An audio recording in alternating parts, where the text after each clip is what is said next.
நம் வீட்டு குழந்தைகளுடைய நலனின் மீது நமக்கு அக்கறை உண்டாகணுங்க. இன்றைய குழந்தைகளை பாருங்க, எல்லாம் நல்ல தடிமலாவும், யாரும் தவறா எடுத்துக்காதீங்க. குழந்தைகள் ஆரோக்கியமா இருந்தால் அல்ஹம்துலில்லாஹ். அதிக பருமன், அதிக உடல் பருமன் இன்றைய குழந்தைகள் உருவாகி கொண்டிருக்கிறாருங்க. பிள்ளைகளுடைய ஆரோக்கிய விஷயத்துல பெற்றோர்கள் கொஞ்சம் கூட கவனம் காட்டுறது கிடையாது. அவன் எந்த உணவு கேட்டாலும் அவனுக்கு வாங்கி தந்துடுறாரு. 7.5 வயசுல அல்லது 9.5 வயசுல ஸ்கூல் பேக் தூக்க முடியாம ஹார்ட் அட்டாக்ல எத்தனையோ பேர் செய்யறாங்க, பள்ளி வகுப்பறையில இறந்து போறாங்க. டாக்டர் கேட்கிறான் ஓவர் வெயிட். எத்தனையோ குழந்தைகள் மீது அக்கறை, அவர்களுடைய நலன் அக்கறை பெற்றோர்களுக்கு அவசியம் வரணும். பள்ளிக்கூட வாத்தியாரு பாடம் தான் நடத்துவார், நம்ம பிள்ளை எழுத்தை பத்தி அவர் கவலையே பட மாட்டார், அது அவருக்கு தேவையில்லை. அல்லது ஒஸ்தாத பாடம் தான் நடத்துவார், நம் பிள்ளைகளை பத்தி கவலைப்பட மாட்டார்.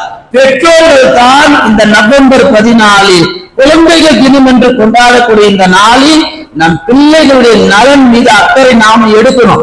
2 பிள்ளையா, 3 பிள்ளையா, 4 பிள்ளையா, எத்தனை பிள்ளைகளோ, ஒவ்வொரு பிள்ளையுடைய உடல் சார்ந்த நலன் அக்கறைகள், தொலைநோக்கு சிந்தனை ஒவ்வொரு பெற்றோருக்கும் வேணும். அவனுக்கு பார்வை சரியா இருக்கா, அவன் நல்லா நடக்கிறானா, நல்லா ஓடுறானா, அவன் உடல் கண்டிஷன் எப்படி இருக்கு, டயத்துக்கு சாப்பிடுறானா, டயத்துக்கு தூங்குறானா, அவன் நேரத்துக்கு எந்திரிக்கிறானா, அவன்கிட்ட என்னென்ன நல்ல நல்ல பழக்கங்கள் இருக்கு, அவனுடைய என்னென்ன கெட்ட குணங்கள் இருக்கு, இதெல்லாம் ஆய்வு செய்ய வேண்டியது பெற்றோர்களுடைய கடமை. இதான் நவம்பர் 14 உண்டான அடிப்படை கொள்கை. இதெல்லாம் விட்டுட்டு அவர் பாசம் காமிச்சாரு, அவர் கருணை காமிச்சாருன்னு சொல்லி 45-50 வருஷமா நவம்பர் 14 ஒரு வெட்டியா கழிச்சுட்டு போறதுல என்னங்க பிரயோஜனம் இருக்கு? ஒரு பிரயோஜனம் இல்லை. ஜக்கரியா அலைஹிஸ்ஸலாம் கேட்டாங்கல்ல, ரப்பி ஹப்லி மினஸ் சாலிஹின், நீ கொடுக்கிற குழந்தை வெறும் குழந்தையா இருக்க கூடாது, சாலிஹின் நல்ல குழந்தையா இருக்கணும். சாலிஹின்க்கு உலமாக்கள் அர்த்தம் சொல்லுவார்கள், ஏகப்பட்ட விளக்கங்கள். நல்லவர்களாக, வல்லவர்களாக, புனிதர்களாக, நல்ல மாண்புடையவர்களாக, நல்ல உடல் திடாகத்தம் உடையவர்களாக, நல்ல பலம் படைத்தவர்களாக, துணிச்சல் மிக்கவர்களாக, உடல் ஆரோக்கியம் உள்ளவர்களாக, இந்த சமூகத்திற்கு முன்னோடியவர்களாக எல்லாம் அந்த சாலிஹின் அடங்கும். இன்னைக்கு நிறைய பேர் குழந்தைகள் வேண்டும் என்று கேட்டுக் கொள்கிறார்கள், ஆனால் அவர்களுடைய நலன் சார்ந்த அக்கறை பெற்றோர்கள் எடுப்பது கிடையாது. எத்தனை போன் கால் தெரியுமா ஸ்கூல்ல இருந்து வீட்டுக்கு வருது? 8:30 மணிக்கு 9:30 மணிக்கு வந்து ஸ்கூல்ல விடுவாங்க, 11:30 மணிக்கு வீட்டுக்கு போன் வரும், உங்க பையன் மயக்கடிச்சு வந்துட்டாங்க, வருதா இல்லையா? உங்க பொண்ணு வாந்தி எடுத்துட்டு இருக்கிறா, வருதா இல்லையா? சும்மா இருக்கக்குள்ள வாந்தி எடுக்கவும் மயக்கடிச்சு வரும், என்ன காரணம்? உடல் நலன் சார்ந்த அக்கறை பெற்றோர்கள் தொடர்ந்து பராமரிக்க வேண்டும். அல்லாஹ் அதை செல்வம்ன்றான், அருள்கொடை நியமத் என்று சொல்லுகிறார். 2வது நவம்பர் 14 நாம் எடுக்க வேண்டிய மிக முக்கியமான உறுதிமொழி குழந்தைகளுடைய கல்வி. உலக கல்வியில எந்த பற்றாக்குறையும் கிடையாது, நல்ல பரக்கத்தா படிக்க வைக்கிறாங்க, கடனை வாங்கியாவது படிக்க வைக்கிறாங்க. அந்த பத்திரிகையில் அந்த டிகிரி வரணும் அப்படின்றதுக்காக வேண்டி. உண்மை அதுதானே. நான் யாரையும் ஒரு கொச்சரிப்பிலேயே ஒரு அசதிலேயே சொல்லல. கல்வி என்பது மனிதனுக்கு அவசியம், கல்வி ஆயுதம், அது தரப்பட வேண்டும் தான். அதனால மார்க்க கல்வியை கொண்டு போய் கபர்ஸ்தான்ல புதைச்சிட்டு உலக கல்வி தூக்கி தலையில வச்சுட்டு 2 டிகிரி, ஆனா அங்க வாழ்க்கையில 2 பேரும் இடிச்சுக்கிறாங்க. நீயா நானா? நீ எம்ஏ நான் எம்டி, நீ எம்பிபிஎஸ்னா நான் எல்எல். என்ன சண்டை இதெல்லாம்? 2 பக்கமும் 2 பேரும் துனியா கல்வி படிச்சுக்கிட்டு பொருத்தம் இல்லாமல், புரிந்து கொள்ளுதல் தன்மை இல்லாமல், ஒருத்தருக்கு மனப்பான்மை, விட்டு கொடுக்க மனப்பான்மை இல்லாமல் ஒருத்தருக்கு ஒருத்தர் அடிச்சு பிடிச்சின்னு வாழ்ந்துக்கிறான் கணவன் மனைவி. கல்வி தரப்பட வேண்டும், அந்த கல்வி நியாயமான முறையில்.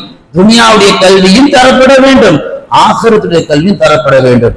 வீட்டுல இருக்கக்கூடிய குழந்தைகள் 4 3 அந்த குழந்தைகள் இன்னைக்கு நீங்க கணக்கு எடுத்தீங்கன்னா 4 பிள்ளைங்க இருக்கிறான்னா 3 பிள்ளைங்க குர்ஆன் ஓதுறாங்க, ஒருத்தன் ஓத மாட்டேங்கிறான். நீ அவன் பக்கத்து வீட்டுல பிறந்தவனா? அவனும் குர்ஆன் ஓதணும் தானே? அப்படி அவன் ஏன் குர்ஆன் ஓதவில்லை என்று நம்ம ஆய்வு செஞ்சா கூட்டுருங்க, அவன் அப்படித்தான், கூட்டுருங்க, அவன் அப்படித்தான். ஆனா திருத்த முடியாது, ஆனா மாற்ற முடியாது. ஃபிரௌன் மாறுவதற்கு தேர்ந்தெடுத்த இடம்தான் இந்த உலகம். அவன் நரகத்திலே மாறணும் துடிக்கல, இந்த உலகத்தில் நடு கடலில் யா அல்லாஹ் என்று கூப்பிடும் பதிலாக யா மூசா என்று கூப்பிட்டார். அவன் திரும்புவதற்கு தேர்ந்தெடுத்த இடம் இந்த உலகம் தான். ஃபிரௌன் திரும்புவதற்கு இந்த உலகத்துல வாய்ப்பு இருக்கு அப்படின்னா நம்ம பிள்ளை என்ன ஃபிரௌனோட மோசமானவனா? அவனை விட்டுருங்க, அவன் அப்படித்தான், அவனை எப்ப திருத்துறது அவனை? இது போன்ற நவம்பர் 14 நாம் அவன் கல்வி சார்ந்த விஷயத்துல அக்கறை எடுக்கலன்னா நாளைக்கு அவனுக்கு என்ன தெரியும்? அவனே மனம் திரும்பி போதும்டா, நம்ம வாழ்ந்த வாழ்க்கை ஏதோ வீணா போயிடுச்சு, இனி நல்ல வாழ்க்கை வாழலாம், சரின்னு திரும்பி பள்ளிவாசலுக்கு வந்து அல்லாஹ்வுக்கு தக்பீர் மட்டும் தான் கட்ட தெரியுது, சனா ஓத தெரியல, ஃபாத்தியா ஓத தெரியல, வெளியே யாருக்கும் போய் சொல்ல முடியல. இந்த அவல நிலைகளை எப்ப சரி செய்ய முடியும்? இது போன்ற 14 நவம்பர் 14 தான் இதெல்லாம் தலையெடுக்கணும். அடுத்து நவம்பர் 14 நாம் இன்னும் வேகமாக எடுக்கக்கூடிய உறுதிமொழி, நம் வீட்டு குழந்தைகளுடைய எதிர்காலத்தை நாம தான் தீர்மானிக்கணும். அவங்க கையில விடக்கூடாது. அவன் கையில விட்டோம்னா நாசமா போயிடும். இப்ப இருக்கிற இந்த கால சூழ்நிலையில நம் வீட்டு சிறார்களுக்கு நல்ல எதிர்காலத்தை அமைச்சு கொடுப்பது நம்முடைய கடமை.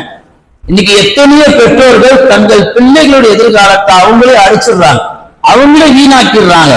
எத்தனையோ குழந்தைகள் வாழ்க்கையை இழந்து வாழ்க்கையில படு மோசமா போய் எனக்கு எதுவுமே நான் விரக்தியில் என்ற ஊர் உலகத்தை விட்டு போயிடுறான். அந்த சிறார்கள் கெட்டு போறதுக்கு காரணம் ஒரு கட்டத்தில் பெற்றோர்களாகவும் இருக்கிறார்கள். இப்ப நவம்பர் 14 3 வகையான உறுதிகள். குழந்தைகள் மீது அக்கறை எடுக்க வேண்டும் நலன் கருதி. குழந்தைகளுடைய கல்வி விஷயம், உலக கல்வி, மார்க்க கல்வி, குழந்தைகளுக்கு எதிர்காலத்தை சிறந்த எதிர்காலமாக நாம தான் அமைச்சு கொடுக்கணும். படிக்க வைக்கிறீங்களா, நல்ல விதமா படிக்கும், அதை கரெக்டா செய்யுங்க. இந்த ஓத வைக்கிறீங்களா, நல்ல விதமா ஓடும், அதுவும் கரெக்டா செய்யுங்க. ரெண்டுக்கும் நடுவில் அவனை விட்டுறாதீங்க, அவன் வாழ்க்கை